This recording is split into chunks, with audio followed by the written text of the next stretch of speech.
Okay so welcome back everyone. Taxation ની અંદર આપણે લોકો ભણી રહ્યા છીએ એક નવું ચેપ્ટર આજથી, જેનું નામ છે tax deduction at source TDS. બહુ જ બધી સેક્શન્સ છે TDS ની અને બહુ જ બધા લોજિકલ આખી વાત છે. ઘણા લોકો TDS પ્રોવિઝનને મતલબ લાઈક ઇન્ટરમીડિયેટ સિલેબસની અંદર ઇગ્નોર કરતા હોય છે. ઘણા સ્ટુડન્ટ્સને મેં એવું કહેતા સાંભળ્યા છે કે TDS તો કંઈ કામનું નથી, એક્ઝામમાં બહુ પૂછાતું નથી. મેં બીજા મતલબ લાઈક અમે લોકો જ્યારે ભણતા હતા ઇન્ટરમીડિયેટની અંદર, at that time we were not being taught TDS properly. But the thing is that કે TDS જે છે એ એટલી ઇમ્પોર્ટન્ટ પ્રોવિઝન છે કે જે તમારે આર્ટિકલશિપની અંદર તમને એટલી હેલ્પફુલ થવાની છે. અને ટેક્સેશન ભણો અને તમને TDS ના આવડતું હોય તો you can never be a good practitioner. So કહેવાનો મતલબ એમ છે કે TDS જે છે એ બહુ જ પ્રેક્ટિકલ ટોપિક છે, જેને આપણે બિલકુલ ઇગ્નોર ના કરવો જોઈએ. અને મેં છેલ્લા ઓબ્ઝર્વ પણ કર્યું છે, એવું પણ નથી કે એક્ઝામમાં નથી આવતું. જ્યારે પૂછે છે ત્યારે 4 માર્ક્સનો આખો સમ પૂછે છે. એમાં એ લોકો ખાલી એવું જ આપે કે નીચેના કેસીસની અંદર તમે TDS ની કઈ પ્રોવિઝન એપ્લિકેબલ થશે એ તમે કહો, મતલબ TDS ની કઈ પ્રોવિઝન એપ્લિકેબલ છે કે નહીં. સો તમારે ઓર કેટલો TDS કટ કરવાનો થશે એવું કહો. સો એની માટે તમને TDS ની ફ્રેન્ડ્સ બધી સેક્શન આવડવી જોઈએ. એટલીસ્ટ એમાંથી અમુક પાર્ટ તો આવડવું જોઈએ. હવે અગેન બહુ જ બધું ડિટેલમાં જો કરવા જશું તો બહુ જ લાંબુ ચેપ્ટર આપણને લોકોને પડી જશે ને, જે એટલું બધું પાછું ડિઝર્વ નથી કરતું. પણ હા, મેં તમને કીધું એમ પ્રેક્ટિકલી એનું ઇમ્પ્લિકેશન ઘણું સારું છે. તો પહેલા હું તમને લોકોને આપણે શું કરશું તો કે પહેલા હું તમને આજે TDS નો બેઝિક સમજાવીશ કે કેમ TDS છે, શું TDS છે, સપોઝ આ TDS ની પ્રોવિઝન કોઈ ના ફોલો કરે તો શું થઈ જાય, આવી બધી બેઝિક વાતો કરીશ. એટલી બેઝિક વાતો થઈ જાય, બેઝિક વાતચીત થઈ જાય એ પછી હું તમને નેક્સ્ટ સેશનની અંદર, નેક્સ્ટ વિડીયોની અંદર ફ્રોમ ધીસ વિડીયો ઓનલી હું તમને લોકોને અમુક બેઝિક બીજી સેક્શન્સ, હું તમને એવું પાર્ટ પાડી દઈશ કે અમુક સેક્શન જે છે ને એ આપણે મોડ્યુલમાંથી ભણશું, બીકોઝ એ બહુ જ ઇમ્પોર્ટન્ટ છે. સો મોડ્યુલમાં એ બહુ ડિટેલમાં આપી છે. બીજી બધી જે સેક્શન્સ જે છે નાની નાની છે, એટલી બધી કદાચ ઇમ્પોર્ટન્ટ નથી, નહીં કે પ્રેક્ટિકલી પણ નહીં અને થિયોરેટિકલી પણ નહીં. સો એવી સેક્શન્સ જે છે એ આપણે સીધું વિનોદ સિંઘાનિયામાંથી જોઈ લઈશું કે જેમાં ટેબલના ફોર્મમાં તે બધી સેક્શન્સ આપી દીધી છે. એટલે ટેબલ વાંચી લો એટલે તમને સેક્શનનું કન્ટેન્ટ યાદ રહી જાય અને થોડુંક લોજિક મારે તમને કહેવું પડે. That will do. કહેવાનો મતલબ સિમ્પલ છે કે TDS ની જે પ્રોવિઝન્સ છે એ અમુક આપણે લોકો મોડ્યુલમાંથી કરવાના છીએ અને અમુક આપણે લોકો સિંઘાનિયામાંથી કરવાના છીએ. આજના લેક્ચરમાં પહેલા તમે થોડીક વાતો સાંભળો TDS શું છે, અને એ પછી તમારા હાથમાં મોડ્યુલ હોવી જોઈએ. મોડ્યુલ હશે મતલબ આજના સેશન તો હું મોડ્યુલમાંથી જ ભણાવવાનો છું, આજનો ને કદાચ નેક્સ્ટ સેશન પણ. ઓકે, સો બધાનું ધ્યાન અહીંયા. એકચ્યુઅલી વોટ ઇઝ TDS એ બધું હું તમને સમજાવું છું.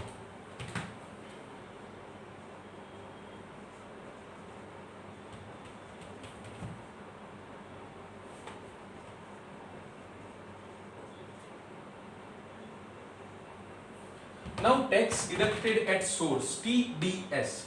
If you read the name, source એટલે શું તો કે એ જગ્યા જ્યાંથી આપણને ઇન્કમ મળે છે. ઓકે, તો કે ત્યાંથી ડિડક્શન થઈ જાય છે શેનું, ટેક્સનું. તો ટેક્સ ડિડક્ટેડ એટ સોર્સ, એનો તમે અલગ અલગનો મતલબ તમે આમ કરી લો કે સોર્સમાંથી જ તમારો ટેક્સ ડિડક્ટ થઈ જવો, એને કહેવાય TDS. મતલબ શું તો કે the one who is paying you the income,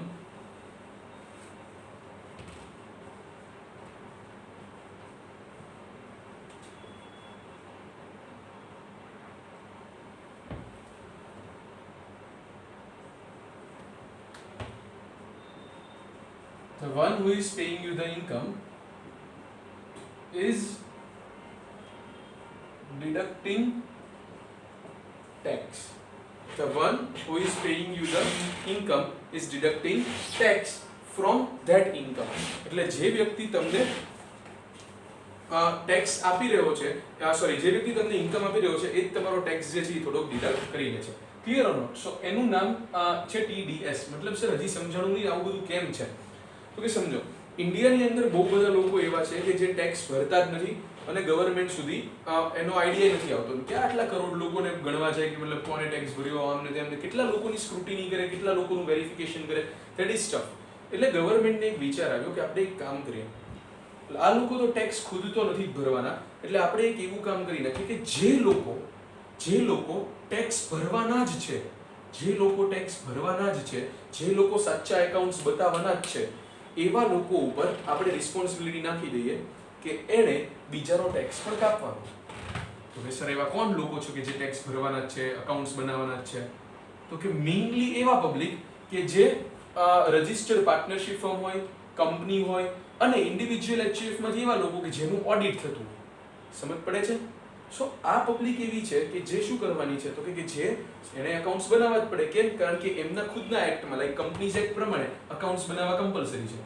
yes, જેને ઓડિટ કરાવવાનું થાય છે ઇન્કમ ટેક્સ એક્ટ ની અંદર એક સેક્શન છે 44AB. આપણે પીજીબીપી ભણીશું ત્યારે આવશે એ સેક્શન. તો 44AB ની અંદર જેને ઓડિટ કરાવવાનું થાય છે એને શું કરવાનું તો કે એને તમારો ટેક્સ જે છે એ મતલબ ડિડક્ટ કરવો પડશે, એને ઓડિટ કરાવવું પડે તો એને બુક્સ ઓફ અકાઉન્ટ્સ મેન્ટેન કરવા જ પડશે. તો આવા બધા લોકો ઉપર, કંપની ઉપર, પાર્ટનરશિપ ફર્મ ઉપર, આવા બધા લોકો ઉપર એવી ગવર્મેન્ટે રિસ્પોન્સિબિલિટી નાખી દીધી કે હા તમારે હવે ટેક્સ કટ કરવાનો છે. તમારા જે બધા અલગ અલગ એસએસસી છે એમાં મતલબ બીજા લોકો જે છે જેને તમે પેમેન્ટ આપતો હોય એમાંથી તમારે ટેક્સ કટ કરી નાખવાનો. આ કે અમારે નથી કરવો, ચાલો શું કરી લેશો. તો જો ટેક્સ ડિડક્ટ કરવાનો થતો હોય અને ટેક્સ ડિડક્ટ ના કરે એટલે માની લો કે મિસ્ટર એક્સ છે એનું ઓડિટ થાય છે, ઓકે, 44AB ની અંદર એણે કોઈક મિસ્ટર વાય ને પેમેન્ટ આપ્યું. હવે મિસ્ટર એક્સ એ પેમેન્ટમાં ટીડીએસ કરવાનો થતો હતો. માની લો કે પેમેન્ટ હતું 1 લાખ રૂપીઝનું. 1 લાખ રૂપીઝમાં મિસ્ટર એક્સે 10% ટીડીએસ કટ કરવાનો હતો, એટલે 10,000 એને કટ કરી નાખવાના હતા. એટલે થાય શું તો કે મિસ્ટર એક્સે મિસ્ટર વાય ને આપવાના 90,000, મિસ્ટર એક્સે મિસ્ટર વાય ને આપવાના 90,000 અને આ 10,000 છે એ મિસ્ટર એક્સે સીધા કોને આપી દેવાના? એ આપી દેવાના ગવર્મેન્ટને. 10,000 મિસ્ટર વાય ને સોરી મિસ્ટર એક્સે કોને આપી દેવાના? ગવર્મેન્ટને. કોના બિહાફમાં? On behalf of mister Y. આટલું સમજ પડે તમને? Yes or no? Yes. So mister એક્સે 10,000 સીધા આપી દેવાના ગવર્મેન્ટને, એને ટીડીએસ કહેવાય. જો મિસ્ટર એક્સ આ 10,000 ગવર્મેન્ટને ના આપે, ઓલાને કહે અરે ભાઈ રાખ જા તું 1 લાખ, મારે ટીડીએસ નથી કરવો બસ, તો આપણે લોકો પીજીબીપી માંની સેક્શન ભણીશું કે આ મિસ્ટર એક્સ ના હાથમાં આ જે એક્સપેન્સ છે ને, મતલબ એને જેને પેમેન્ટ કર્યું એ એક્સપેન્સ અલાઉ નહીં થાય, એટલે એક્સપેન્સ થઈ જશે ડિસઅલાઉ. આવું હું તમને લોકોને પીજીબીપી ની અંદર શીખવાડીશ. એટલે મિસ્ટર એક્સ ના હાથમાં એક્સપેન્સ ડિસઅલાઉ થઈ જાય એનો મતલબ શું તો કે ultimately mister x will have to pay tax on that income. સમજાય છે? એનો જે પ્રોફિટ જે છે મિસ્ટર એક્સ નો જે પ્રોફિટ જે છે એ વધી જશે કારણ કે એક્સપેન્સ એનો બાદ કરવા એને મળશે નહીં. તો ultimately mister x will have to pay tax on that income. Is it clear? Yes, આટલું સમજ પડશે તમને? સો કહેવાનો મતલબ એમ છે કે જો મિસ્ટર એક્સ ટેક્સ ની કટ કરે તો એને પનિશમેન્ટ. નોટ ઓનલી ધેટ, બીજું પનિશમેન્ટ એ છે કે ઈ ટેક્સ ડિડક્ટ નથી કરી રહ્યો, ઈ ટેક્સ ડિડક્ટ નથી કરી રહ્યો એટલે એના પાસેથી ઈ ટેક્સ કદાચ લેટ ડિડક્ટ કરે તો ઇન્ટરેસ્ટ લેવામાં આવશે, એની પાસેથી પેનલ્ટી લેવામાં આવશે, એની અલગથી બધી સેક્શન્સ છે. સો ફ્રેન્ડ્સ કહેવાનો મતલબ એવો છે કે જે આ ટીડીએસ ની પ્રોવિઝન્સ છે ઈ જો તમારે કમ્પલસરીલી સ્ટ્રિક્ટલી ફોલો કરવાની છે. જો ઈ નહીં કરે તો શું થશે એ હું તમને આની પછીના વિડિયોની અંદર સમજાવીશ. પહેલા આટલું તમને લોકોને ખબર પડી કે મિસ્ટર એક્સે મિસ્ટર વાય ની ઇન્કમમાંથી ટીડીએસ કરવો પડે. ઈ કેવી રીતે ટીડીએસ કરવાનો? મેં કીધું એમ કે એને પેમેન્ટ આપતો હોય એમાંથી થોડાક પૈસા કટ કરી લેવાના. ના કરે તો મિસ્ટર એક્સ વિલ સફર. હવે થશે શું તો કે ગવર્મેન્ટને આઈડિયા આવી ગયો કે બહુ બધા લોકો જે છે તો કે જે મિસ્ટર વાય જેવો હોય કે જે નાનો છે એને એમ થતું હોય કે ભાઈ આપણે ક્યાં પકડાવાના છીએ, આપણે ટેક્સ ના ભરીએ તો ચાલી જશે. પણ એના પેમેન્ટમાંથી ઓલરેડી મિસ્ટર એક્સે ટેક્સ ભરી દીધો એટલે હવે મિસ્ટર વાય કરવું શું પડે તો કે જો એને 10,000 એક્ચ્યુઅલી ટેક્સ પેએબલ ના થતો હોય at the end of the year એનું જે ટેક્સનું કેલ્ક્યુલેશન કરે આપણે જે હજી સુધી બધા સમ ગણ્યા હોય એવી રીતે એને 10,000 જેટલો ટેક્સ પેએબલ ના થતો હોય જો મિસ્ટર વાય ને તો મિસ્ટર વાય રિટર્ન ભરીને 10,000 જે કટ થઈ ગયા છે માની લો ને 5-7,000 ભરવાના થાય છે તો એ રિટર્ન ભરી દે અને બાકીના પૈસા રિફંડ લઈ લે. માની લો એને 10 ની બદલે 20 ભરવાના થાય છે પણ ઓલરેડી એના નામનો 10 તો ગવર્મેન્ટને ટેક્સ પહોંચી ગયો છે. તો હવે મિસ્ટર વાય જો રિટર્ન નહીં ફાઇલ કરે તો બે વસ્તુ થશે. એક, ગવર્મેન્ટ એને ઇગ્નોર કરશે તોય તે ગવર્મેન્ટને થોડીક ઇન્કમ તો થઈ ગઈ, યસ. ઓર ગવર્મેન્ટ જોશે કે ભાઈ આના નામનો ટીડીએસ તો છે પણ આ કેમ રિટર્ન ફાઇલ નથી કરતો એટલે ગવર્મેન્ટને પછી ખબર પડે કે આની પાસે રિટર્ન ભરાવડાવવું જોઈએ એટલે ગવર્મેન્ટ આવાને પકડીને એને નોટિસ આપી શકે. સમજ પડી કે એટલા માટે મિસ્ટર વાય જે છે એનો ટીડીએસ કર્યો. આવા મિસ્ટર વાય જેવા લાખો લોકો છે કે જેનો ટીડીએસ થાય છે ને એટલે જ એ લોકો રિટર્ન કરે છે. Is it done? So this is the importance of term TDS. So this is the importance of TDS. Okay. હવે તો કે હું તમને લોકોને કહું તો TDS ની સખત બહુ બધી સેક્શન્સ છે. અલગ અલગ ટાઈપના પેમેન્ટ માટે તમારે અલગ અલગ સેક્શનમાં TDS ડિડક્ટ કરવાનો હોય છે. સો બેઝિકલી બહુ જ બધી સેક્શનમાંથી 5 સેક્શન એવી છે TDS ની કે જે બહુ જ ઇમ્પોર્ટન્ટ કહી શકાય. આમ તો એકચ્યુઅલી 8 જેવી છે, પણ જે 5 જે છે ને એમાંથી બહુ જ ઇમ્પોર્ટન્ટ છે, જે બહુ જ બધા વધારે પડતા પેમેન્ટમાં યુઝ થતી હોય છે. અને આમ તમે જો ને તો TDS ની જે સેક્શન છે એ 192, 193, પછી 194 માં તો આખી સિરીઝ છે. એટલે કે આમ 194A, 194B, 194C, 194D ક્યાંય સુધી એવી રીતે આખી સિરીઝ છે 194 ની. પછી 195 ઈ નોન રેસિડેન્ટ માટે છે, 196 ને એવી રીતે. સો આ બધી TDS ની અલગ અલગ સેક્શન્સ છે કે જેમાં કીધું છે કયા પેમેન્ટ પર તમારે TDS કેટલો ડિડક્ટ કરવાનો છે. એમાં જે 194 ની સિરીઝ છે ને ફ્રેન્ડ્સ, એ બહુ જ ઇમ્પોર્ટન્ટ છે, પણ એમાં 194 માં પણ 5 સેક્શન એવી છે કે જે બહુ જ એટલે બહુ જ ઇમ્પોર્ટન્ટ કહી શકાય. પ્રેક્ટિકલ લાઈફમાં તે, થિયોરેટિકલી તે, એક્ઝામ પર્પઝ માટે તે, બધી રીતે. સો એ 5 સેક્શન એવી છે કે જે હું તમને લોકોને મોડ્યુલમાંથી ભણાવીશ, કારણ કે મોડ્યુલમાં ઘણી ડિટેલમાં આપેલી છે. ઓકે, સો એ 5 સેક્શન હું તમને મોડ્યુલમાંથી ભણાવીશ. બાકીની જે સેક્શન્સ છે એ આપણે લોકો સિમ્પલી જ્યારે આપણું મતલબ આ 5 સેક્શન પતે એટલે વિનોદ સિંઘાનિયામાંથી જોઈ લઈશું. સો કઈ કઈ છે એ 5 સેક્શન? તો એ છે 194. તમારે જો કેવી રીતે યાદ રાખવાનું, તમારે વર્ડ યાદ રાખવાનો છે હાઈજેક. તમારે વર્ડ શું યાદ રાખવાનો છે? Hijack. HIJAC. So 194H, 194I, 194J, 194A અને 194C.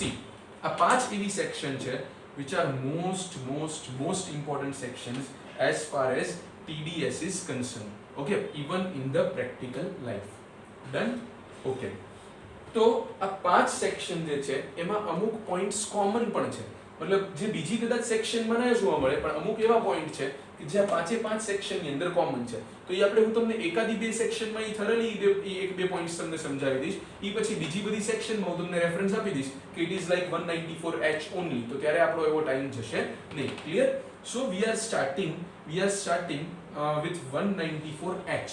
We are starting our studies with 194H. Okay. સો આવું હાઈજેક એ તમારે યાદ રાખવાનું છે. HIJAC, hijack. ઓકે, CK નથી પાછળ, કે હાઈજેક એકચ્યુઅલી સ્પેલિંગમાં K આવે, પણ આવું આ હાઈજેક આવું છે HIJAC. ઓકે, સો હવે હું તમને સમજાવું છું 194H. We are starting with 194H.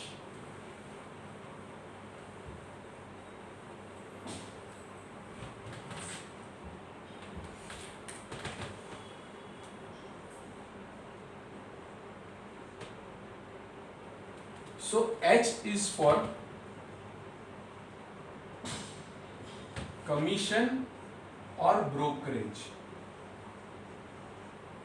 H is for commission or brokerage. मतलब तो કે તમે કોઈને કમિશન કે બ્રોકરેજ નું પેમેન્ટ કરતા હોય, તમે કોઈને કમિશન કે બ્રોકરેજ નું પેમેન્ટ કરતા હોય ત્યારે તમારી રિસ્પોન્સિબિલિટી થઈ જશે કે તમારે 194H માં TDS ડિડક્ટ કરવાનો. ક્લિયર? હવે એટલે નક્કી થઈ ગયું કયા પેમેન્ટમાં કરવાનો છે. જો સેક્શનનું ટાઇટલ ઈ પેમેન્ટ આપી દેશે કે કયા પેમેન્ટની અંદર TDS કરવાનો છે. પછી પહેલો પોઈન્ટ ઓલવેઝ ઈ હશે કે હુ ઇઝ રિસ્પોન્સિબલ.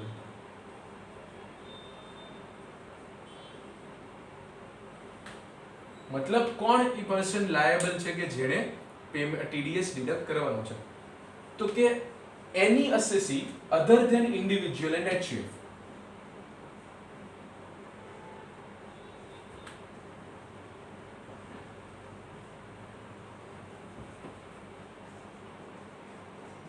મતલબ તમે ઇન્ડિવિજ્યુઅલ HUF સિવાય ગમે તે હોય અને તમે કોઈકને કમિશન કે બ્રોકરેજ આપતા હોય તો તમારે એનામાંથી પેમેન્ટમાંથી તમારે TDS ડિડક્ટ કરી લેવાનો છે. કેટલો એ બધું કહું તો કે સર તો ઇન્ડિવિજ્યુઅલ ને HUF નહીં ડિડક્ટ કરવાનો એમ, ખાલી કંપની કે પાર્ટનરશિપ કરે તો જ? તો કે હા, આમ તો એવું, પણ અમુક લેવલના ઇન્ડિવિજ્યુઅલ HUF કરવો પડશે. તો કે કોને? તો કે plus individual and HUF who are liable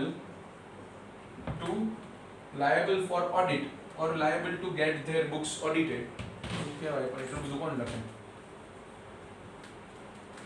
who are liable for audit under section 44AB of Income Tax Act. 44AB આપણે લોકો PGBP માં સમજવાના છે. So any assessee other than individual and HUF plus individual and HUF who are liable for audit under section 44AB. In short કહેવાનો મતલબ બધાએ કરવાનું જ છે, ખાલી ઇન્ડિવિજ્યુઅલ એચયુએફ જેને ઓડિટ કરવાનું નથી થતું ને એ લોકોએ ટીડીએસ કરવાનો થતો નથી અંડર સેક્શન 194H. મજાની વાત એ છે કે મારે તમને આ એક જ વખત શીખવાડવું પડશે. આની પછીની બધી જે સેક્શન છે HIJAC સિરીઝ એમાં આ કોમન છે કે any assessee other than individual HUF and individual HUF who are liable to audit under section 144AB. Actually 44AB માં liable છે એવું નથી કહેવું, because of actually 44AB માં તો બહુ બધા પોઈન્ટ્સ આવશે, તો હું હું કરેક્શન કરું છું. Individual HUF whose sorry એવું લખીએ છીએ આપણે, individual HUF whose turnover or receipt exceeds the limit under section 44AB. મેં કરેક્શન કર્યું. કેમ મેં કરેક્શન કર્યું? કારણ કે સમજાવું તમને. જો સાંભળજો. Any assessee other than individual and HUF and individual HUF whose turnover or receipt exceeds the limit under section 44AB. તો કે સર 44AB માં શું લિમિટ આપી છે? તો કે 44AB માં બિઝનેસમેન માટે લિમિટ આપી છે. બિઝનેસ માટે લિમિટ છે that is 1 કરોડ અને પ્રોફેશન માટે લિમિટ છે એટલે 1 કરોડ નું શું હોય? ટર્નઓવર. બિઝનેસ ને ટર્નઓવર હોય ને, અને પ્રોફેશન જે છે એની માટે લિમિટ છે એ છે 50 lakhs. ઈ શેની છે? રિસિપ્ટની. એટલે આપણે લોકો સીએ ને બધા આપણે પ્રોફેશનમાં આવે. તો આ લિમિટ શું છે અંડર સેક્શન 44AB? તો કે 44AB માં એવું કીધું છે કે જો તમે આ લિમિટ કરતા તમારા બિઝનેસમાં ટર્નઓવર કે તમારા પ્રોફેશનમાં રિસિપ્ટ વધી જાય તો you have to get your books audited. તો તમારે તમારા અકાઉન્ટ્સ ઓડિટ કરવા પડે. તો કે તો સર તમે આવું સુધાર્યું કેમ? એમ જ લખી નાખ્યું હોત કે જે લાયબલ ટુ ઓડિટ છે એને કરવાનું અંડર સેક્શન 44AB. ના, 44AB ની અંદર બીજા એવા અમુક કેટેગરીઝ આપી છે જે આપણે પીજીબીપી સમજીશું પછી તમને ડિટેલમાં આઈડિયા આવશે, કે જેમ કે અમુક સેક્શન છે 44AD વગેરે વગેરે, જેમાં તમે અમુક ક્રાઇટેરિયા સેટિસ્ફાઈ ના કરતા હોય ને તોય તમારે 44AB માં ઓડિટ કરાવવું પડે. સમજાય છે? લાઈક તમારું ટર્નઓવર 1 કરોડ કરતા ઓછું છે, તમારું ટર્નઓવર 1 કરોડ કરતા ઓછું છે તો એક સેક્શન છે 44AD. જો આ તમને ખાલી અત્યારે નોલેજ માટે કહું છું, આ બધું તમને ના યાદ રહે કોઈ વાંધો નહીં, હું પીજીબીપી માં બહુ જ ડિટેલમાં સમજાવવાનું છું. 44AD એ એવું કહે છે કે તમારે જો તમારું ટર્નઓવર કંઈક ગમે તેટલું હોય પણ તમારે એના 8% જેટલો ઓર અમુક જો બેંકથી ટર્નઓવર હોય તો 6% જેટલો પ્રોફિટ કમ્પલસરી બતાવવો પડે. એટલે તમારું ટર્નઓવર હોય 50 લાખ તો કમ્પલસરી જો તમે ચેકથી કર્યું છે તો એ 6% એટલે 3 લાખ રૂપીસ તો તમારે નેટ પ્રોફિટ બતાવવો જ પડે. જો તમારો પ્રોફિટ 3 લાખ જેટલો નથી થતો, તમે એમ કહો છો કે મારો પ્રોફિટ 3 લાખ જેટલો છે જ નહીં, એનાથી ઓછો છે, તો ફ્રેન્ડ્સ 44AD એમ કહે છે કે તો તમારે 44AB ની અંદર ટેક્સ ઓડિટ કરાવવું પડે. Is it clear or not? Yes. કહેવાનો મતલબ સમજ પડી કે ખાલી લિમિટ ક્રોસ કરી જાય તો જ ઓડિટ કરાવવાનું એવું નથી 44AB માં. 44AD ના કારણે પણ ઓડિટ કરાવવું પડી શકે છે. એટલે સમજો કે કોઈકનું ટર્નઓવર હોય 70 lakhs or you can say 80 lakhs. So E 44AB માં બીકોઝ ઓફ ટર્નઓવર ઓડિટમાં આવતો નથી આવતો, પણ એને 6% કે 8% પ્રોફિટ નથી બતાવો. એનું એવું માનવું છે કે ભાઈ મારા બિઝનેસમાં તો 2% જ પ્રોફિટ થાય છે.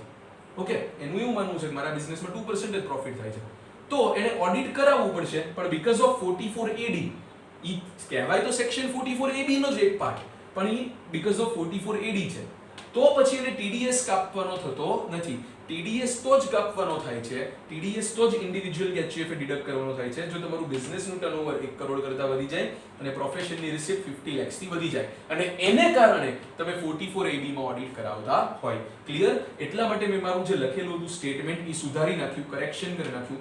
જે ઇન્ડિવિજ્યુઅલ એચયુએફ બધાને જેને ઓડિટ કરવાનું છે એ બધાએ ટીડીએસ નથી કરવાનું, કારણ કે ઘણા તો બીજી સેક્શનને લીધે ઓડિટ કરાવતા હોય. નહીં, જેનું ટર્નઓવર કે રિસિપ્ટ વધી જાય છે એને ઓડિટ કરાવતો હોય તો એને ટીડીએસ કરવાનો થશે.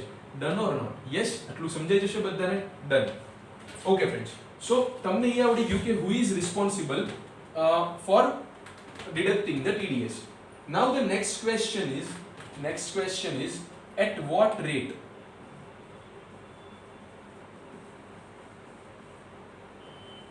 So the answer is 5%.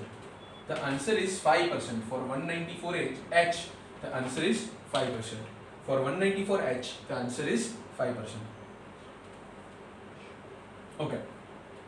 who is responsible? તો કે આવી ગયું at what rate. Now when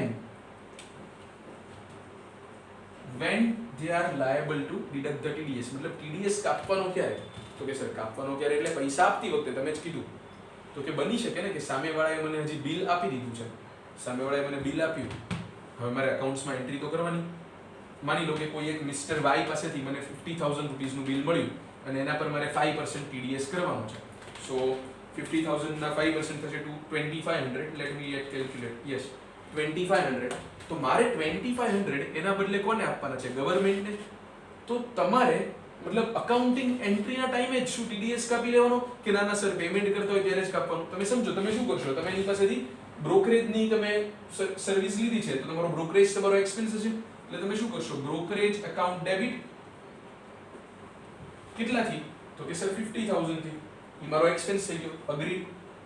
2 હવે તમે જો એમ કરી દો કે મિસ્ટર વાય ને દેવાની છે 50,000 તો તમે TDS ના કાપ્યો કહેવાય. કેમ? કારણ કે મિસ્ટર વાય ને તમે પૂરેપૂરી ક્રેડિટ આપી દીધી કહેવાય. તમારે તો શું કરવું જોઈએ? તો કે તમારે આમાંથી 2 મિસ્ટર વાય ઈ નાખવાના હોય 47.5k અને 2 TDS પેયેબલ 2.5k. સમજાય છે? ઈ TDS પેયેબલ પછી જ્યારે તમે ગવર્મેન્ટને આપી દો એટલે શું કરવાનું? TDS payable debit to cash or bank અને mister Y account mister Y ને પેમેન્ટ કરો તો mister Y debit to cash or bank. કહેવાનો મતલબ જ્યારે તમે એને પેમેન્ટ કરવા જાઓ ત્યારે TDS કાપવાનો છે એવું નથી. જ્યારે તમે એનો TDS એનું તમે એન્ટ્રી લો છો બુક્સમાં ત્યારે. Is it clear? મતલબ એનું અકાઉન્ટ જ્યારે ક્રેડિટ કરો છો બુક્સમાં મિસ્ટર વાય નું ત્યારે જ તમારે TDS ડિડક્ટ કરી દેવાનો છે જો પેમેન્ટ પછી કરતા હોય તો. પણ સર હું તો એડવાન્સમાં પેમેન્ટ કરી દઉં છું, જેને બિલ નથી આપ્યું તોય તે મેં પેમેન્ટ કરી દીધું. તો કે તો ભાઈ તો તું જે એન્ટ્રી નથી કરતો અને પેમેન્ટ કરી દે, તારે TDS તો કરવાનો થાય જ છે. So what you can do? તો પેમેન્ટના ટાઈમે જ તે TDS કરી લેવો જોઈએ. Is it done? તો પછી એવા કેસીસની અંદર પેમેન્ટના ટાઈમે TDS કરવો જોઈએ. જો તમે હજી બુક એન્ટ્રી પાસ નથી કરી, મતલબ એનું બિલ નથી આવ્યું ઓર વોટએવર, પણ તમે પેમેન્ટ એડવાન્સમાં કરી દીધું તો પેમેન્ટના ટાઈમે TDS કરી દો. એટલે એવું કહેવાય when નો આન્સર એવો છે કે at the time of credit or payment whichever is earlier, ત્યારે TDS કરી દેવાનો. તો કે સર શું ફરક પડે TDS અત્યારે કરવું કે પછી કરવું? કે બહુ ફરક પડે. તમે જો એનો TDS કર્યો હોય, મતલબ આવી રીતે તમે TDS એનો કર્યો છે ઇન ધ મંથ ઓફ, અત્યારે જૂન ચાલે છે, ચલો ના કાલે તમે જ્યારે વિડીયો જોશો ત્યારે જુલાઈ ચાલશે. સો માની લો કે તમે પેમેન્ટ TDS કર્યું છે in the month of June. Okay, જૂનની 26 તમને બિલ મળી ગયું. તમે એનું પેમેન્ટ કર્યું જુલાઈની 3rd. ક્લિયર? હવે રિસ્પોન્સિબિલિટી તમારી TDS કરવાની ક્યારે થઈ જાય? મેં કીધું એમ payment or credit whichever is earlier. એટલે ક્રેડિટ ક્યારે થઈ ગઈ? 26 તો તમારે TDS કરી લેવો જોઈએ 26. પણ સર કોને ખબર પડે કે મેં 26 કર્યો કે 3rd જુલાઈ? કારણ કે તમે જો 26 કર્યો હોય તો તમારે નેક્સ્ટ મંથની 7th પહેલા ગવર્મેન્ટની TDS ડિપોઝિટ કરાવી દેવો પડે. એટલે કે ક્યાં સુધીમાં? જૂનમાં કર્યો છે તો 7th જુલાઈ પહેલા તમારે ઓર ઓન ઓર બિફોર 7th જુલાઈ તમારે ગવર્મેન્ટની TDS પે કરી દેવો પડે. એટલા માટે આ ડેટનું ઇમ્પોર્ટન્સ છે કે ક્યારે કર્યો. જો જુલાઈમાં કરવાનો થાય, માની લો કે તમે અત્યારે ક્રેડિટ છે જ નહીં, તમને બિલ મળ્યું જ નથી, પણ તમે એડવાન્સ પેમેન્ટ કર્યું છે જુલાઈમાં, તો તમે TDS ક્યારે કર્યો? જુલાઈમાં. તો પછી તમારે ડિપોઝિટ કરવાનો થાય ઓગસ્ટમાં, ઓગસ્ટની 7th પહેલા. ક્લિયર? હા, તમારે જુલાઈમાં કરવું હોય તો કરી દો, કોઈ જ વાંધો નથી, પણ August 7th is the last date. એનાથી એક દિવસ મોડું કરો એટલે 1.5% ઇન્ટરેસ્ટ લાગી જાય, 1.5% ઇન્ટરેસ્ટ લાગી જાય. કહેવાનો મતલબ સમજ પડે છે? ઈ ઇન્ટરેસ્ટ વાળું બધું પછી ડિટેલમાં, મતલબ એવું બધું બહુ તમારા પર્પઝ માટે કામનું નથી, બધું પ્રેક્ટિકલ વધારે છે. પણ એટલા માટે હું કહું છું કે આ when to deduct TDS શેના માટે હેલ્પફુલ છે? તો કે ડિપોઝિટ કરવા માટે હેલ્પફુલ છે. કે ક્યાં તમે જો ડિડક્ટ કરશો એના અકોર્ડિંગલી તમે TDS ગવર્મેન્ટને ડિપોઝિટ કરશો. સમજ પડે છે? જો તમે ડિડક્ટ કર્યો હોય જૂનમાં તો તમારે ડિપોઝિટ કરી દેવો જોઈએ લેટેસ્ટ બાય જુલાઈ. જો તમે ડિડક્ટ કર્યો હોય જુલાઈમાં તો તમારે ડિપોઝિટ કરી દેવો જોઈએ latest by August. Clear? So this is what it is friends, કે જે આની અંદર આપ્યું છે ઇન ધ સેક્શન 194H કે એટ વોટ ટાઈમ? તો at the time of credit or payment whichever is earlier. હવે આવું સમજાઈ ગયું છે તમને? યસ. ઘણી વખત લોકો શું કરે, અકાઉન્ટ્સમાં એનું નામ સસ્પેન્સ અકાઉન્ટ ઊભું રાખી દે, મતલબ મિસ્ટર વાય ના નામે રાખે જ નહીં. સસ્પેન્સ એકાઉન્ટના નામે રાખી દઈએ કે મિસ્ટર વાય નું નામ હું લખું તો મારે એ કે એન્ટ્રી કરવી, મારે અત્યારે ટીડીએસ ડિડક્ટ કરવો પડે, એટલે હું અત્યારે પેમેન્ટ તો કરતો જ નથી, તો મિસ્ટર વાય ને ક્રેડિટ નથી આપવી, હું સસ્પેન્સ રાખી દઈશ કે brokerage account debit to suspense to TD, નહીં બસ that's it, brokerage account debit 50000 to suspense 50000. એટલે કેમ આવું કરે? કારણ કે જો મિસ્ટર વાય નું નામ લખે તો ઓલો ઓડિટર જ્યારે ઓડિટ કરવા આવે એ તરત જોઈ લે કે ભાઈ આને તો મિસ્ટર વાય નો આ દિવસે ટીડીએસ કરવો જોઈએ તો એને નથી કર્યો. પણ જો આવું સસ્પેન્સ એકાઉન્ટ લખી નાખે તો ખબર ના પડે, નહીં ચાલે. જો તમે સસ્પેન્સ એકાઉન્ટના નામે કરો છો ને તો તમારે સસ્પેન્સ એકાઉન્ટમાંથી તમારે ટીડીએસ ડિડક્ટ કરવો જ પડશે. Clear or not? આવી પ્રોવિઝન છે. So at the time of credit or payment whichever is earlier, even if you are crediting the suspense account, you have to deduct the TDS and you have to deposit the same TDS accordingly. Clear? આ જે વસ્તુ મેં અત્યારે બહુ ડિટેલમાં સમજાવી એ મારે હવે તમારું 5 સેક્શનનું કામ થઈ ગયું. 194H માં મેં તમને સમજાવી છે, HIJAC માં આ સેમ છે. હું તમને એટલું કહી દઈશ when to deduct, ત્યારે હું રીડ કરી લઈશ at the time of payment or credit whichever is earlier. Is it clear? Yes or no? So આપણે શું સમજ્યા? who is responsible સમજી લીધું, at what rate સમજી લીધું, when સમજી લીધું. Yes, when the TDS should be deducted and deposited. પછી તો કે કયા પેમેન્ટ છે તો આપણે લોકોએ જોઈ લીધું છે, કમિશન ઓર બ્રોકરેજ. આ સિવાય દરેક સેક્શનની અંદર એક લિમિટ આવશે, કે એ લિમિટ એવું કહેતી હશે કે જો તમે કોઈ પર્સનને એગ્રીગેટ આટલું જ પેમેન્ટ આખા વર્ષનું કરતા હોય ને તો તમે તારે ટીડીએસ નહીં કરો તો ચાલશે. What is that limit? That limit is ₹15,000 aggregate to one person. એટલે માની લો કે હું છું એ પર્સન કે who is liable to deduct TDS on commission or brokerage. મારે એક મિસ્ટર એ ને 10,000 કમિશન આપવાનું છે, મિસ્ટર બી ને બીજા 10,000 કમિશન આપવાનું છે, તો શું મારે ટીડીએસ કરવાની જરૂર છે? The answer is no. પણ માની લો કે મારે 10,000 મિસ્ટર એ ને આજે આપવાનું છે અને મિસ્ટર એ ને જ બીજું 10,000 થોડાક દિવસ રહીને આપવાનું છે. ઇન શોર્ટ આખા વર્ષનું એક ફિનાન્શિયલ યરનું મારું પેમેન્ટ અંડર સેક્શન 194H એટલે કે કમિશન કે બ્રોકરેજ એ 15,000 ને એક્સીડ થાય એમ છે તો કે હા, તો મારે એમાંથી ટીડીએસ ડિડક્ટ કરી દેવો પડે. તમને એમ ડાઉટ થાય કે સર માની લો કે પહેલી વખત જ્યારે 10,000 રૂપિયા આપ્યા ત્યારે કંઈ ખબર નથી કે હજી બીજું ટીડીએસ નું પેમેન્ટ કરવું પડશે, તો પછી સેકન્ડ ટાઈમે જ્યારે તમે 10,000 આપો ને એટલે ત્યારે યાદ કરવાનું, બોલો પહેલા વખતે આપણે ટીડીએસ નથી કાપ્યો અને હવે અત્યારે ફરી આપણે પેમેન્ટ કરીએ છીએ એટલે આપણે તો લિમિટને વટી ગયા, તો બંને મતલબ ટોટલ 20,000 પર ટીડીએસ કરી નાખવાનું. અને હા, એવું નથી કે 15,000 ને વધે તો ઉપરના 5,000 પર ટીડીએસ કરવાનો, એવું નથી. પૂરેપૂરું જે 15,000 થી એક્સીડ થયેલી જે અમાઉન્ટ છે એટલે કે 20 હોય તો પૂરા 20,000 ના 5% ડિડક્ટ કરવો પડે. Clear or not? આ રૂલ ટીડીએસ ની બધી પ્રોવિઝનમાં કોમન રહેશે. જે મિનિમમ લિમિટને જો તમે એક્સીડ કરતા હોય તો એક્સીડિંગ અમાઉન્ટ પર ટીડીએસ નથી કરવાનો, ટોટલ અમાઉન્ટ પર તમારે ટીડીએસ કરવાનો છે. Clear or not? યસ.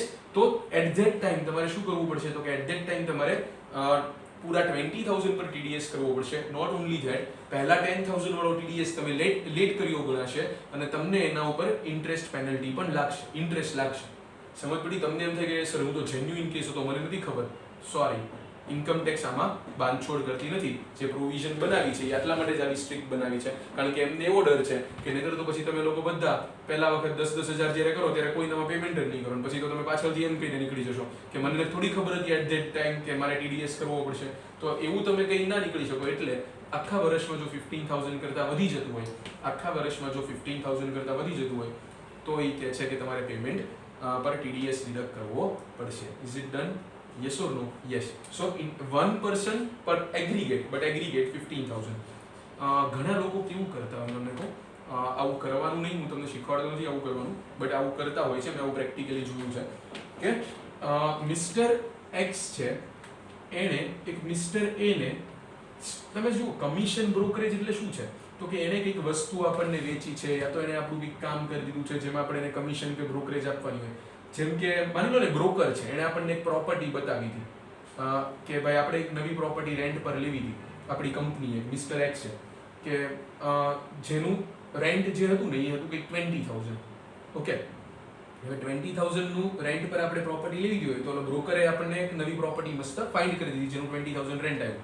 તો બ્રોકરેજનો એવો રૂલ છે, મતલબ આ બધા મતલબ જે ઇમૂવેબલ પ્રોપર્ટીની બ્રોકરેજ હોય ને એમાં એવો રૂલ છે કે એ લોકો એક રેન્ટ હોય ને એક ભાડું એ લોકો બ્રોકરેજ તરીકે લે. ઇન શોર્ટ મારે મિસ્ટર એ ને 20,000 બ્રોકરેજ દેવાની થઈ ગઈ મિસ્ટર એક્સ. તો પ્રેક્ટિકલી ઘણા લોકો આવું મેં કરતા જોયા છે, આવું કરાય નહીં. એ લોકો એવું કરે કે મિસ્ટર એ ને એમ કહી દે કે ભાઈ તારા કોઈ ઘરમાં બીજો કોઈ રિલેટિવ હોય ને એનું નામ આપ. તો ઓલો એ કહે કે ભાઈ મારો એક ભાઈ છે મિસ્ટર બી. તો કે ઓકે હું છે ને 14,000 તને આપીશ અને 6,000 તારા ભાઈના નામે આપીશ, લેવું હોય તો લે. ઓલો માની જાય કે હા ઠીક છે. તો in short mister x TDS કરવાની પ્રોવિઝનમાંથી બચી ગયો, કારણ કે એને ખબર છે કે આપણે કઈ હવે યરમાં બીજી વખત કઈ પ્રોપર્ટી કદાચ શોધવાની એની જરૂર નથી પડવાની. સો આમ કરીને લોકો ટીડીએસ માંથી છટકતા હોય છે કે આવી રીતે પેમેન્ટના બાયફર્કેશન અલગ અલગ લોકોના નામે કરી દે. આવું કરાય નહીં, આવું એડવાઇઝેબલ નથી. જો ડિપાર્ટમેન્ટને ખબર પડે તો પછી તમારે પેનલ્ટી સાથે વધારે ભરવો પડે tax. Okay, so this is what it is. You guys can understand what I am trying to say. So આ તમને ખબર પડી ગઈ હશે કે this is the limit 15,000 aggregate to 1%. ઓકે, તો આ મેઇન પોઈન્ટ્સ હતા જે મારે તમને 194H કમિશન બ્રોકરેજ રિલેટેડ શીખવાડવાના હતા, જે બીજા પોઈન્ટ્સમાં પણ કામ લાગશે. તો ચલો રેટ ઓફ ટીડીએસ પણ આવી ગયો.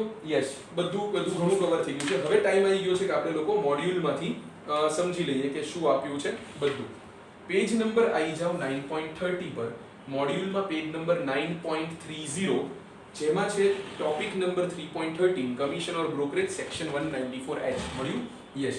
સો પહેલા કીધું છે applicability and rate of TDS. તો કોને એપ્લિકેબિલિટી છે? તો કે any person other than individual or HUF, એટલે કે partnership firm, LLP, company, trust, એ લોકોએ તો વિચાર્યા વગર ટીડીએસ કરવાનો જ છે. એને પોતાનું ટર્નઓવર કેવું કંઈ જોવાનું નથી. Who is responsible for paying income by way of commission other than insurance commission. હા, ઇન્સ્યોરન્સ કમિશન આમાં પાછું નહીં આવે. ઇન્સ્યોરન્સ કમિશન માટે એક અલગથી સેક્શન છે. ઇન્સ્યોરન્સ કમિશન માટે એક અલગથી સેક્શન છે 194D. 194D is the section for insurance commission. Do it. Yes. So 194D is the section for insurance commission. Yes. 194D insurance. Yes.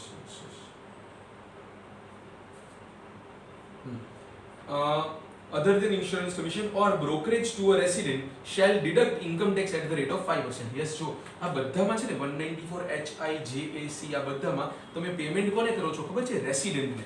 રેસિડેન્ટને payment કરતા હોય તો જ 194H લાગશે. જો નોન રેસિડેન્ટને કરતા હોય તો નોન રેસિડેન્ટ માટે તો એક સેપરેટ સેક્શન જ છે 195 કરીને છે અને એક 196 ની સિરીઝમાં અમુક છે.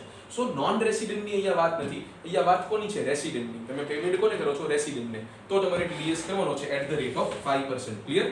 However, an individual or HUF whose total sales or gross receipt or turnover from business or profession carried on by him exceeds the monetary limit of 1 crore or 50 lakhs respectively specified under section 44AB during the immediately preceding financial year is liable to deduct tax at source. So એ લોકો જે individual HUF છે ને 44AB ની limit કરતા exceed થઈ જાય છે તો they are liable. મતલબ માની લો એક બિઝનેસમેન છે કે જે વેપારી છે કે પરચેઝ અને સેલ કરે છે તો એનું સેલ્સ જે છે એ એન્યુઅલી 1 કરોડ કરતા વધી જતું હોય તો એને ટીડીએસ કરવાનો છે. અને પ્રોફેશનલ હોય લાઈક અસ, આપણા ચાર્ટર્ડ એકાઉન્ટન્ટ્સ જેવા, ડોક્ટર્સ જેવા, એન્જિનિયર જેવા, તો આપણી ગ્રોસ રિસિપ્ટ જોવાની હોય કે આપણા ક્લાયન્ટ્સ પાસેથી આપણને 50 લાખ કરતા વધારે ફીસ મળી જતી હોય તો પછી આપણે લોકોએ શું કરવાનું છે? ટીડીએસ કરવાનું છે, કારણ કે આપણે ઓડિટ કરાવવું પડે. Done. So this is what it is. જે એપ્લિકેબિલિટી એન્ડ રેટ ઓફ ટીડીએસ માં વાત કરી છે તો તમને લોકોને ઓલરેડી સમજાવી દીધું.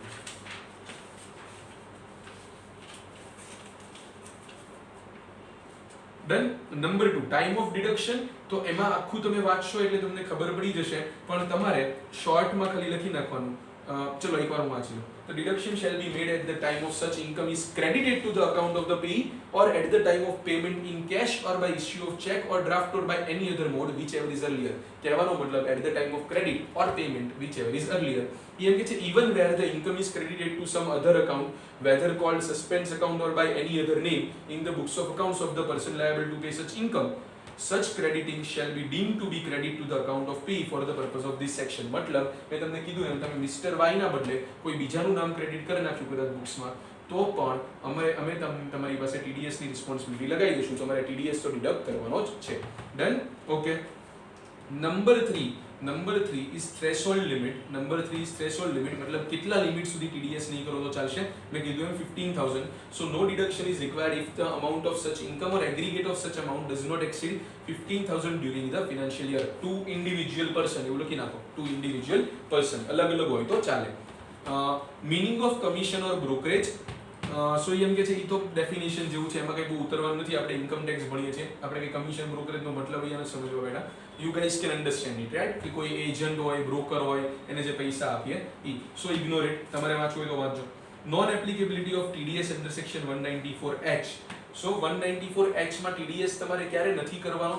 તો એ એમ કે છે કે જ્યારે the section is not applicable to professional services. મતલબ તમે કોઈ પ્રોફેશનલ ને પેમેન્ટ કરતા હોય તો એ પ્રોફેશનલ ફીઝ માં આવે. એની માટે ઓલરેડી એક સેક્શન છે 194J, જે આપણે કાલે સમજવાના છે. J 194J જે આપણે કાલે સમજવાના. વાવ, મજા આવી.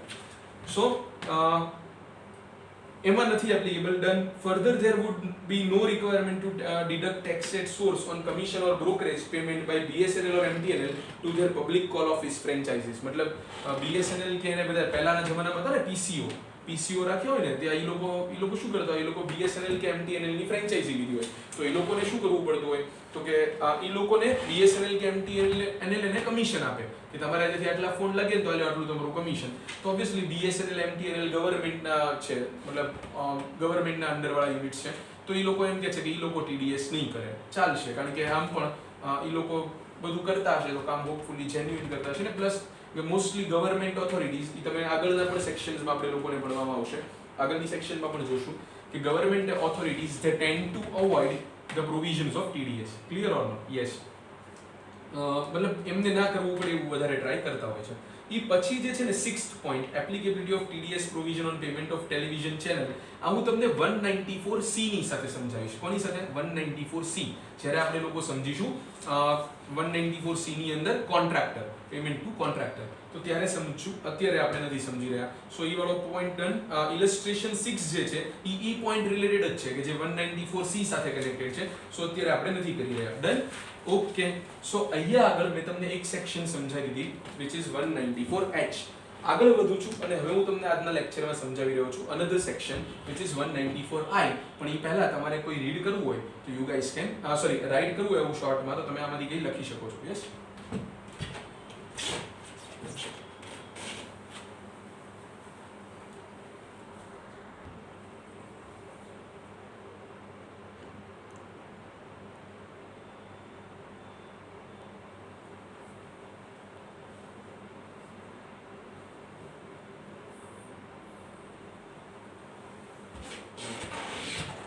ઓકે ફ્રેન્ડ્સ, સો હોપફુલી તમે લોકો 194H રિગાર્ડિંગ તમારે જે લખવું હોય એ પણ તમે લોકોએ લખી લીધું હશે, જે સમજવું હોય સમજી લીધું હશે. આમાંથી ડાઉટ્સ હોય તો you guys can definitely ask me. હવે હું તમને કરાવી રહ્યો છું ધેટ ઇઝ 194I. I જે છે that is regarding rent. I ની અંદર જે વાત આવશે એ કોની વાત આવવાની છે? એ આવવાની છે રેન્ટની વાત. So I am moving further with 194I. Okay. હવે તમે રેન્ટ કઈ વસ્તુનું આપતા હોય તો કે રેન્ટ બે વસ્તુનું આપતા હોય. It can be for movable property like plant and machinery, furniture etcetera, or it can be for immovable property like land and building. તો જેમ તમારે જે રીતનું રેન્ટનું પેમેન્ટ થતું હશે એ રીતે તમારો TDS નો રેટ બદલાશે. મતલબ તો કે જો મૂવેબલ પ્રોપર્ટીનું પેમેન્ટ કરતા હોય તો 2% is the rate of TDS, પણ ઇમૂવેબલ પ્રોપર્ટીના રેન્ટનું પેમેન્ટ કરતા હોય તો 10% is the rate of TDS. Is it clear? Yes. આ સિવાય બાકી બધા રૂલ્સ જે છે એ ઘણા બધા કોમન જ છે. મતલબ who is liable to deduct TDS and from rent? તો any person other than individual HUF and individual HUF whose gross turnover or receipt exceeds the limit under section 44AB. When you are liable to deduct TDS, તો at the time of payment or credit whichever is earlier, તો ત્યારે તમારે TDS કરવાનું છે. then limit કેટલી છે? Payment ઓર ક્રેડિટમાં પેલો suspense વાળો પોઈન્ટ એઝ ઇટ ઇઝ રહેશે. તો કે લિમિટ ઇઝ ₹2,40,000. જે થ્રેશોલ્ડ લિમિટ જે છે જે 194H માં હમણાં મેં તમને 15000 સમજાવી, સેમ રૂલ્સ અહીંયા લિમિટ છે 2,40,000. એટલે 2,40,000 સુધી કોઈને તમે રેન્ટ આપતા હોય તો તમારે TDS કરવાનો થવાનો નથી, પણ 2,40,000 કરતા તમે વધારે રેન્ટ જો આપો છો તો તમારે TDS કરવાનો થાય છે. સો આ બે મેઇન પોઈન્ટ છે જે 194I ના છે. આ સિવાય અમુક સ્પેશિયલ કેસ છે કે જે 194I ના રિલેટેડ અમુક ડાઉટ્સ હતા જે ગવર્નમેન્ટને પૂછવામાં આવ્યા, તો એટલે ગવર્નમેન્ટની સામે મૂકવામાં આવ્યા. ગવર્નમેન્ટને વારંવાર એના ઓબ્ઝર્વેશન થયું કે ભાઈ આ કેસમાં શું કરવું, તો એની માટે ગવર્નમેન્ટે અલગ અલગ ટાઈમે અમુક સર્ક્યુલર્સ બહાર પાડ્યા છે અને કીધું છે કે એવા કેસમાં 194I એપ્લાય થશે કે નહીં થાય એ સમજવાનું છે. સો મોડ્યુલમાં આવી જાઓ, પેજ નંબર 9.33, એમાં સેક્શન છે રેન્ટ, સેક્શન છે rent 194I, applicability and rate of TDS read કરો, ટાઈમ ઓફ ડિડક્શન રીડ કરો એઝ ઇટ ઇઝ છે, threshold limit તો કે છે 2,40,000. so no deduction need be made where the amount of such income or the aggregate of the amounts of such income credited or paid or likely to be credited or paid during the financial year to the account of payee does not exceed 2,40,000. clear or not? yes. હવે meaning of rent આપ્યું છે એ કઈ સમજવાની બહુ કઈ ખાસ જરૂર નથી, પણ તોય તે થોડુંક વાંચીએ કારણ કે આગળના એક સર્ક્યુલરમાં થોડુંક કામ લાગે છે.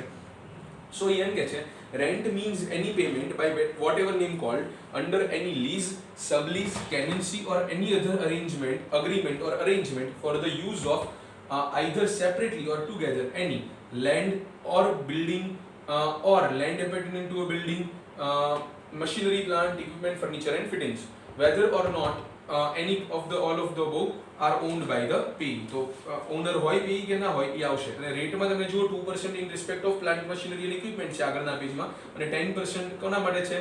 બિલ્ડિંગ, લેન્ડ અપેર્ટેનિંગ ટુ લેન્ડ, એ બધા વસ્તુ માટે. Yes. So this is the definition of rent. પણ એમાં ઇમ્પોર્ટન્ટ શું છે ખબર છે? એ છે ઇમ્પોર્ટન્ટ કે rent means payment, any payment by whatever name called under the lease, sublease, tenancy or agreement or arrangement for the use of, મતલબ નીચેનામાંથી કઈ યુઝ કરતા હોય તો એના માટે છે. ઓકે, હવે તમે જુઓ તો અલગ અલગ કેસીસની અંદર મતલબ યુઝ કરતા હોય લેન્ડ એન્ડ બિલ્ડિંગ, એ બધું વાત છે. અલગ અલગ કેસીસની અંદર એવી વાત CBDT ને પૂછવામાં આવી કે બોલો આની અંદર 194I એપ્લિકેબલ થાય, અમારે TDS કરવો પડે કે ના કરવો પડે? તો કે કયા કેસમાં? તો કે પહેલું પોઈન્ટ નંબર 5 જે છે પેજ નંબર 9.34 પર એ રીડ કરું છું. એમાં લખ્યું છે applicability of TDS provision under section 194I to payments made by customers on account of cooling charges to the cold storage owner. મતલબ તો કે તમારે પાસે કોઈ એવા ગુડ્સ જે છે, અસેસી પાસે એવા ગુડ્સ છે કે જે એને કોલ્ડ સ્ટોરેજમાં મૂકવા પડે છે. એટલે એને શું કરે છે તો કે કોલ્ડ સ્ટોરેજ વાળાને એ ગુડ્સ સાચવવા માટેનું શું આપે છે? પેમેન્ટ. Is it clear? તો પૂછવામાં એવું આવ્યું કે આપણે કોલ્ડ સ્ટોરેજ વાળાની સ્પેસ જે છે કે એ આપણે યુઝ કરીએ છીએ એવું કહેવાય. મતલબ તો કે આપણે એને જે પેમેન્ટ આપીએ એ શું એને can it be treated as rent, અને 194I ની અંદર એમાં TDS કરવાનો થાય? તો CBDT પાસેથી જવાબ એવો આવ્યો કે આ લોકો જે છે ને કોલ્ડ સ્ટોરેજ વાળા, એ આમ જો તો બે કામ કરે છે. એક કરે છે સ્ટોરેજ, કારણ કે તમારા ગુડ સ્ટોર કરે છે, પણ જે મેઇન કામ કરે છે ને કોલ્ડ સ્ટોરેજ વાળા, એ છે પ્રિઝર્વ એટલે સાચવે છે, તમારા ગુડ્સનું બગડી ના જાય એનું ધ્યાન રાખે છે. સો એમ ના કહી શકાય કે તમે એની સ્પેસ એઝ સ્ટોરેજ યુઝ કરો છો. નો, એનું મેઇન કામ, એની મેઇન સર્વિસ એ શેની છે? એ છે પ્રિઝર્વેશન રિલેટેડ. એટલે આ એક ટાઈપનો તમારા અને એના વચ્ચેનો કોન્ટ્રાક્ટ છે. નોટ ઓન્લી ધેટ, એમ કે છે કે જો તમે રેન્ટ હોય ને રેન્ટ, તો રેન્ટ એ વસ્તુનું દેવાનું હોય, એ પ્રોપર્ટીનું કે એ જગ્યાનું દેવાનું હોય કે જે આપણે સિલેક્ટ કરતા હોય કે ભાઈ આ જગ્યા આપણી, અને એ જગ્યા લાઈક રેન્ટેડ કોઈ પ્રિમાઇસીસ હોય તો આપણે આપણી રીતે એનો જે યુઝ કરવો એ કરી શકતા હોય. પણ શું આવું કોલ્ડ સ્ટોરેજના કેસમાં પોસિબલ છે કે મતલબ કોઈ પર્સન જઈને કોલ્ડ સ્ટોરેજ વાળાને એમ કે જો આ વાળું કોલ્ડ સ્ટોરેજ મારું, મતલબ આ જગ્યાએ તારે બીજા કોઈને રેન્ટ આપવાનું જ નહીં, આમ તેમ? એવું ના બને. એ કોલ્ડ સ્ટોરેજમાં જે સ્પેસ જેમ તો થતી જાય એમ કોલ્ડ સ્ટોરેજ વાળો પોતાની રીતે બદલ્યા કરે. સો કહેવાનો મતલબ એમ છે કે તમે એમ ના કહી શકો કે તમે એની કોઈ સ્પેસ છે એ રેન્ટ પર લીધી છે. સો CBDT એવું કીધું કે આ કેસની અંદર 194I એપ્લિકેબલ નથી. તો કે CBDT નું એવું કેવું છે કે હા, અસેસી અને કોલ્ડ સ્ટોરેજ વાળા વચ્ચે એક કોન્ટ્રાક્ટ તો છે, એટલા માટે કોન્ટ્રાક્ટની જે સેક્શન છે 194C, તો એ કેસમાં 194C માં તમારે TDS કરવો પડશે. તો એ 194C આવે ત્યારે થોડું યાદ રાખજો કે આવા કેસમાં 194C થાય છે. 194C એકચ્યુઅલી એવી સેક્શન છે કે જ્યાં બીજી કોઈ સેક્શન ના લાગતી હોય જ્યાં 194C પોતાનો રસ્તો ઘણો કરી લેતી હોય. સો ઈ આપણે 194C સમજશું ત્યારે થોડુંક સમજાવીશ. And 194C name itself suggests C. So C is always complicated. I know bad joke but બીજું કંઈ ના મળ્યું. સો 194C જે છે એ એક કોમ્પ્લિકેટેડ સેક્શન છે જે આપણે લોકો પછી સમજવાના છીએ જેમ આપણે સમજતા જઈએ. બટ 194I એમાં આ એક પોઈન્ટ તો સમજ પડી. અંદરથી તમે રીડ કરી લેજો, કંઈ ના સમજાય તો મને પૂછો. પોઈન્ટ નંબર 5 માં હું કરાવું છું. પોઈન્ટ નંબર 6 એમ કે છે કે અગેન એક CBDT નું સર્ક્યુલર જ છે. No requirement to deduct tax at source under section 194I on remittance of passenger service fees by airline to an airport operator. મતલબ તો કે જો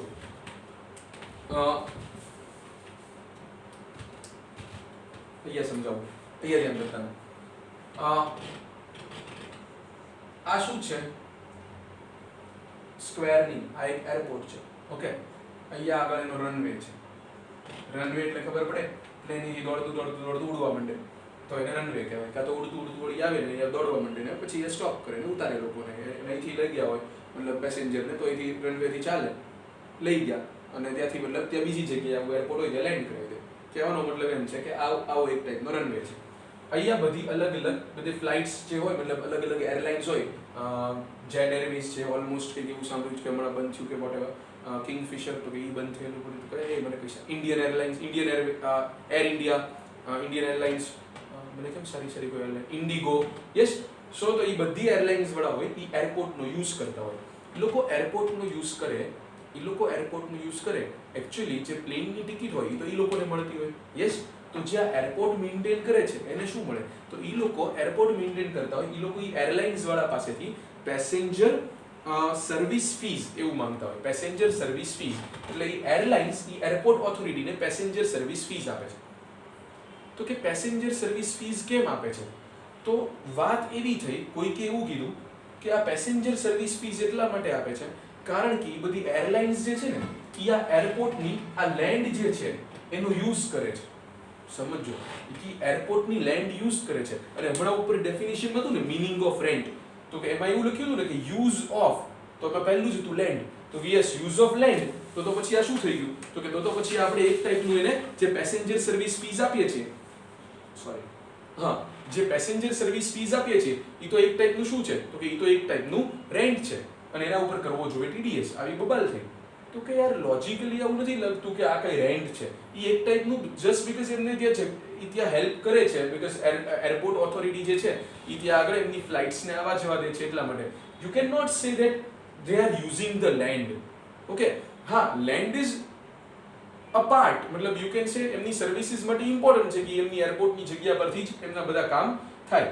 પણ યુ કેન નોટ સે કે CBDT ના ખુદના વર્ડ છે કે તમે એવું ના કહી શકો કે લેન્ડનો યુઝ કરી રહી છે. કારણ કે રેન્ટ પર હોય તો શું હોય કે ફિક્સ હોય કે આ ટાઈમે જે આ રનવે છે તો કે જો એને મતલબ માની લો કે ઇન્ડિગો વાળા કે એર ઇન્ડિયા વાળા એમ કે આ રનવેનું અમે રેન્ટ આપીએ છીએ તો એ બીજા કોઈને ના ઉડવા દેવા જોઈએ. કેમ? તો કે એનું રેન્ટ તો ઇન્ડિગો વાળા આપે તો પછી કે તો એની રેન્ટેડ છે એવું ના હોય ને, તે તો બધા આવતા હોય. સો આ એક ટાઈપનું રેન્ટ નથી, આ એક ટાઈપની ફીઝ છે. સો એ કે એની અંદર 194I એપ્લિકેબલ થશે નહીં. આવી આખી વાત થઈ. Clear or not? સો એ પણ તમારે અંદરથી પોઈન્ટ નંબર 6 પણ અંદરથી રીડ કરવાનો છે. ડન. એમાં આવી બધી વસ્તુઓ લખેલી છે. So 194I will not be applicable for this purpose. Clear? Done. ઈ પછી સર્વિસ ટેક્સ કોમ્પોનન્ટની વાત છે. ઈ પોઈન્ટ નંબર 7 માં ઈ સર્વિસ ટેક્સ કોમ્પોનન્ટનું તે હવે નવું જે આવી ગયું છે જે GST રિલેટેડ. એટલે આ જે બે પેજ આપ્યા ને, પેજ નંબર 9.35 માં ટોપિક નંબર 7 થી લઈને પેજ નંબર 9.36, હા, ઈ જ્યાં સુધી પૂરું થાય છે 9.36 જ્યાં સુધી પૂરું થાય છે ત્યાં સુધી જે આપ્યું છે એ હું તમને સાવ શોર્ટમાં કહી રહ્યો છું. તમારે બહુ ડિટેલમાં એમાં નથી પડવાનું. હું જે કહું એ અત્યારે ફાઇનલ રાખવાનું છે. ઓકે, આમાંથી કંઈ તમારે લખવું હોય તો you guys can write it down. કંઈ એક્ઝામ્પલ જેવું કંઈ લખવું હોય તો. ઓકે,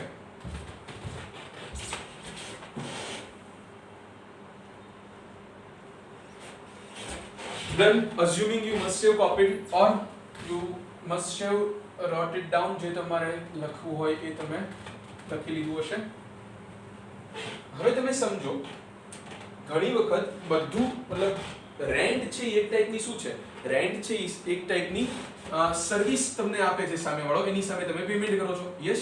સો આપણે લોકો જીએસટી માં જોઈશું કે રેન્ટ ઉપર પણ જીએસટી લાગે.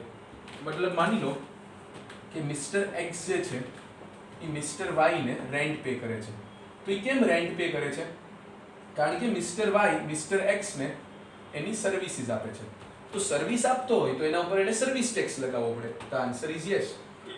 સર્વિસ ટેક્સ પહેલા હતો સોરી, હવે છે જીએસટી. ઓકે, સો મિસ્ટર વાય મિસ્ટર એક્સ ને બિલ આપે કે ભાઈ તમારું રેન્ટ જે છે એ થયું 5 લાખ રૂપીસ, પણ એ 5 લાખ રૂપીસ પર જીએસટી લાગે છે 18%.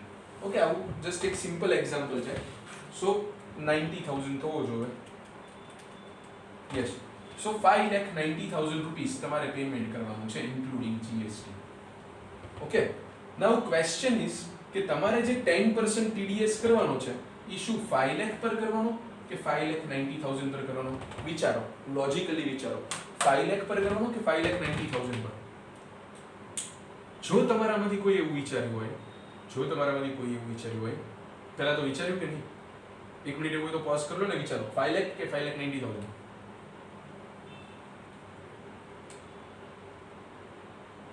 જો તમારામાંથી કોઈ એવું વિચાર્યું હોય 5,90,000, તો તમે લોકો ગવર્મેન્ટના પૈસામાંથી ટીડીએસ કરી નાખો છો.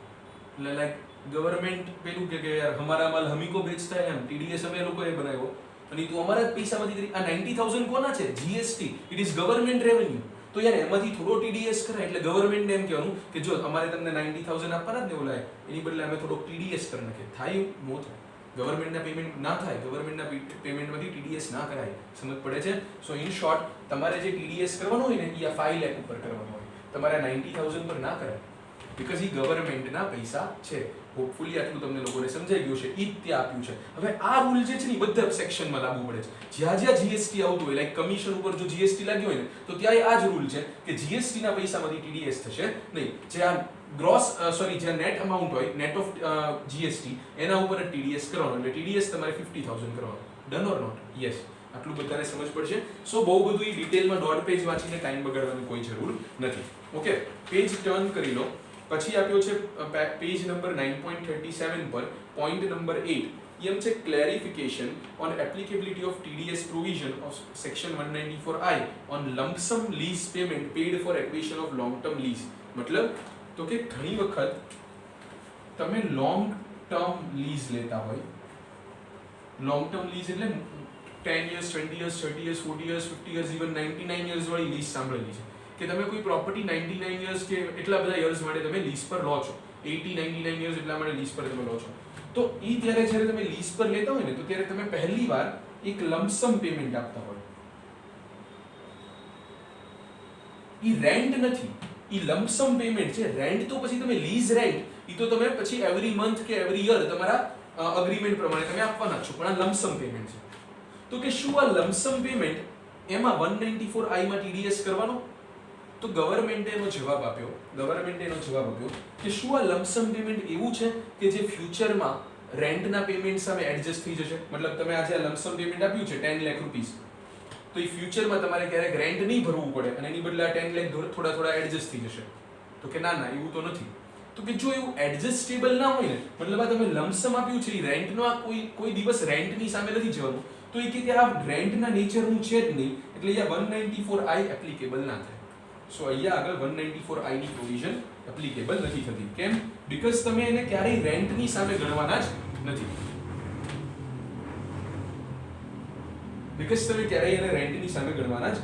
સો 194I ની પ્રોવિઝન અહીંયા એપ્લિકેબલ નથી, કારણ કે એ લમ્પસમ પેમેન્ટ છે. Clear or not? જો એ ફ્યુચરમાં એડજસ્ટ થઈ જવાનું હોય તો પછી એક ટાઈપનું રેન્ટ છે જે એડવાન્સ આપવામાં આવ્યું છે, તો at the time of payment or credit whichever is earlier, તો તમે રેન્ટ પે કર્યું છે તો પેમેન્ટના ટાઈમે તમારે શું કરી લેવું જોઈએ? ટીડીએસ કરી લેવો જોઈએ. Clear or not friends? આટલું લોજિકલી બધાને સમજ પડી ગયું છે? યસ. સો આ મેં જે તમને સમજાવ્યું એ છે સેક્શન 194I. ઓકે, મારી જે સિક્વન્સ છે એ પ્રમાણે મારે કરાવવાની છે સેક્શન 194JAC. મેં તમને કીધું ને હાઈજેક, HIJAC, પણ વચ્ચે એક નાનકડી સેક્શન આવી જાય છે, તો ચલો ને ઈ કરી લઈએ આપણે લોકો.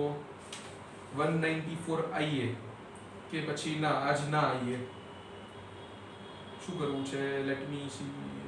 I guess the lecture has crossed 50 minutes. I don't know, but okay 194 IB આમાં આપ્યું છે, let me see. હા IB પણ આપ્યું છે. સો IA થી આપણે લોકો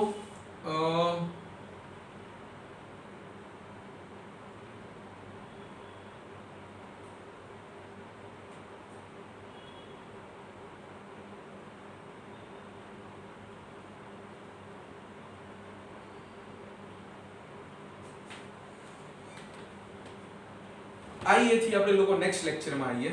આજે આપણે 194H અને I કર્યું એટલે ફોર ટુડેઝ લેક્ચર આપણે લોકો HI એવું રાખીએ છીએ, 194HI, અને તમને TDS ના બેઝિક્સ પણ કીધા. નેક્સ્ટ લેક્ચરની અંદર TDS ને થોડુંક આપણે આગળ વધારશું. તો આજના લેક્ચર પૂરતું આટલું રાખીએ છીએ ફ્રેન્ડ્સ. Thank you everyone.